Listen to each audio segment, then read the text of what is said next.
என்ன நடந்திருக்கலாங்கிறதுக்கு முதல்ல உங்களுக்கு விளக்கி சொல்லிடுறேன்.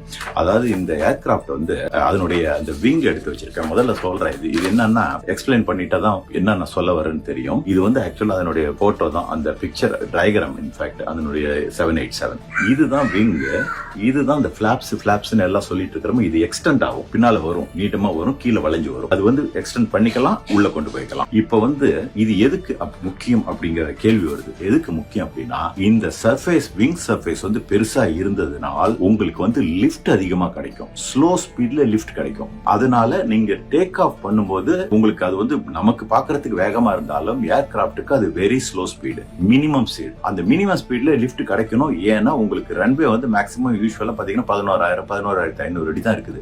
அதுக்குள்ள இதுக்கு பண்ணணும். பிளஸ் நீங்க ரன்வே தாண்ட உடனே ஏர்போர்ட் முடிஞ்ச உடனே வீடுகள் கட்டடங்கள்லாம் வரும். நீங்க அதையும் கிளியர் பண்ணிட்டு போகணும். வேலை குயிக்கா மேல போயிடணும். அதுக்காக வேண்டிதான் இது வந்து ஒரு அந்த டேக் ஆஃப்க்கு லேண்டிங்க்கு மட்டும் ஸ்லோ ஸ்பீட்ல அதிக லிஃப்ட் கிடைக்கிறதுக்கான ஒரு அமைப்பு தான் இது. அதாவது இது லிஃப்டும் கிடைக்கும், அதே நேரத்துல ஒரு டிராகும் கிடைக்கும். டிராக் அப்படின்னா என்னன்னா, காற்றை வந்து தடுக்குது பாருங்க. அதிகமா தடுக்கும் போது அது வந்து அந்த முன்னால போற உந்துதல் வந்து குறைக்கும். அந்த ஸ்பீடு வந்து நமக்கு கிடைக்காது. லிஃப்ட் கிடைக்கும், ஆனா ஸ்பீடு வந்து அதிகமா கிடைக்காது.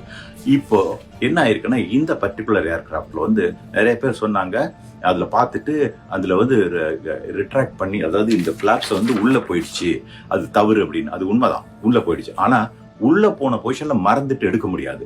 ஏன் அப்படின்னா, இந்த மாடர்ன் ஏர்கிராஃப்ட் வந்து இப்படி தவறுதலா பைலட்ஸ் வந்து டேக் ஆஃப்க்கு முன்னாடி இந்த பிளாப்பை உள்ள போட்டிருந்தாங்கன்னா நிச்சயமா வார்னிங் கொடுத்திருக்கும். அந்த சிஸ்டம், அந்த 787 போயிங் ட்ரீம் லைனர்ல டேக் ஆஃப் கன்ஃபிகரேஷன் வந்து சரியில்லை அப்படிங்கிற இது வந்து சொல்லியிருக்கும், வார்னிங் கொடுத்திருக்கும். அந்த வார்னிங்கை மீறி எந்த பைலட்டும் கண்டிப்பா எடுத்திருக்க வாய்ப்பு இல்லை.